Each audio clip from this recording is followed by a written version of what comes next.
International Women's Day, personally, means to me an opportunity to get together with other women and talk about our shared experience. To recognise the power that we have, how empowered we can be, what we can do together, how we can trailblaze, how we can make a change. For me, it's very much about how are we as women now setting up the future for our girls that are coming up behind us.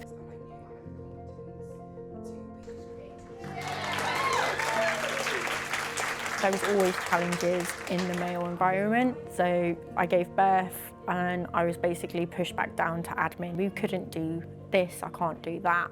And it's just proving that we can do certain things. You know, we can be a carpenter, we can be an architect, we can, you know, do whatever we want to do. And I think growing up as well, you know, people are always told by their dads, oh, you don't want to do that, it's a dirty environment, it's, you know, whatever.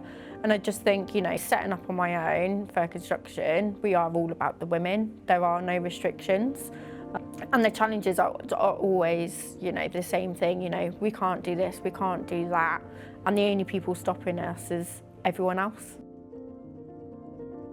The biggest thing that I see holding women back in leadership is a lack of belief in their capability. And honestly, I coach the most incredible directors, CEOs, leaders, and they are insanely capable, experienced, really competent, really driven, really intelligent, really strong and resilient, but they don't see any of this. So I think the first thing I would say is just work on that inner work, like work on being able to see that yourself, because if you do that, you have that deep inner confidence that everything spills from. So then it's easier to make decisions and have conviction in your decisions. It's easier to lead teams and have the confidence to inspire people and make a real impact.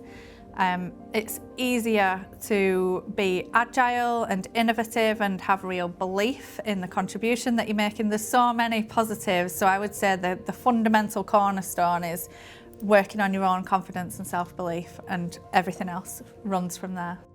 I have a few big failures happen, and that's kind of been a big part of pushing me forward into being confident with my business. So I've also seen quite a shift in leadership styles. So going probably from that more sort of 80s, quite authoritarian,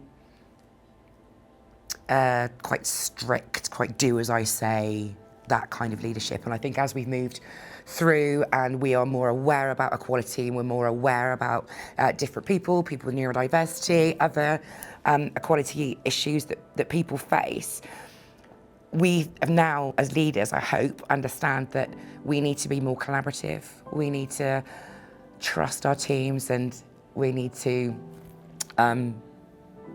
give them the opportunity to feel empowered so they can do whatever they want with their careers. And I can definitely see a shift in that kind of, if I dare say it, more feminine trait styles of leadership coming forward. But I've definitely seen a bigger increase in the number of people around those tables, which is amazing. There is still a lot of space for women to come forward.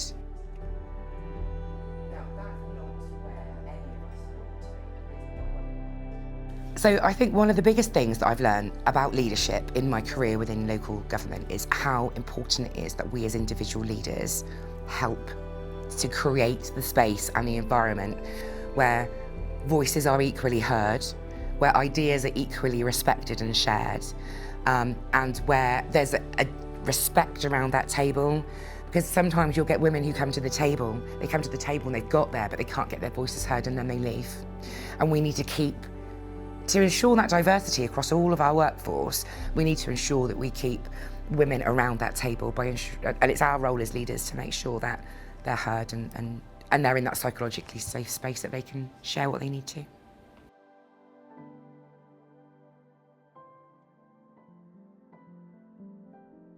Self-doubt can be really damaging for motivation for women, particularly in business. And what happens is once you start to have that self-doubt, you have a bias towards confirmation of what your beliefs are. So you will then start to think about and focus on the bits that reinforce your belief that maybe you're not good enough and you shouldn't be doing this. So the key is to reframe things and also to purposely focus on things that you do well and the positives that you do, and retrain your brain to focus on those, because we have a negative bias where we remember negative events more easily. So you literally have to say, right, every day, what did I do well this day? What was I good at? What are my strengths? And how can I play to those strengths? And just keep reminding yourself that you have talents and focus on those, and not the sort of doubting areas. Sometimes we need to be our own advocate. It's amazing if you're surrounded by people who are your advocates too. If you've got mentors or peers or colleagues who champion you as well, then that is absolutely amazing and an incredible asset to have. But ultimately we need to be able to champion ourselves as well, in case we don't have that around us, to ensure that we do thrive and succeed and achieve what we want to achieve. So I think the first thing I would say is just be better at advocating for yourself and putting yourself forward.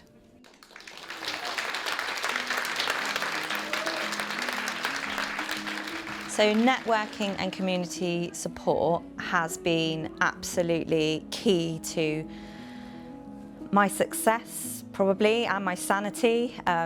We have a small business coffee club which Kim has set up with me, and it always brings me so much kind of, first of all, joy, but if I'm feeling down or deflated or anything like that, I know that if I've got that event happening, I'll always feel lifted afterwards, because there'll always be someone else who's going through something.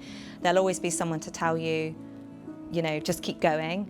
And yeah, networking, you know, it doesn't have to be formal, it can be informal, and you make that network of cheerleaders that we've mentioned today, and they are so, so important. And sometimes it's actually those people who will cheerlead more than your own friends and family, so it's really key.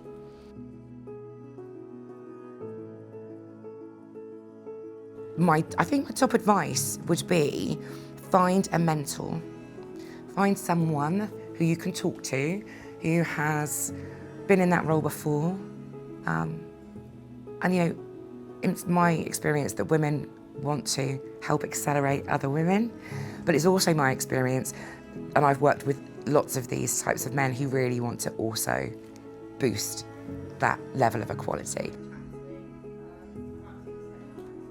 I want everybody to stop being self-critical. I want everybody to start being their own friend and recognising how truly wonderful they are, because so many people are self-critical that you wouldn't actually see it in them. Sometimes I'm not what is expected of a woman to be, that I'm quite forthright, I'm quite gobby, I have been called intimidating, obviously I'm fat, and I'm not going to be apologetic for it. And I want other women to feel able that they can take up space as well, and they can make noise as well, and you know, be a lot less apologetic for not being how society has decided that they should be.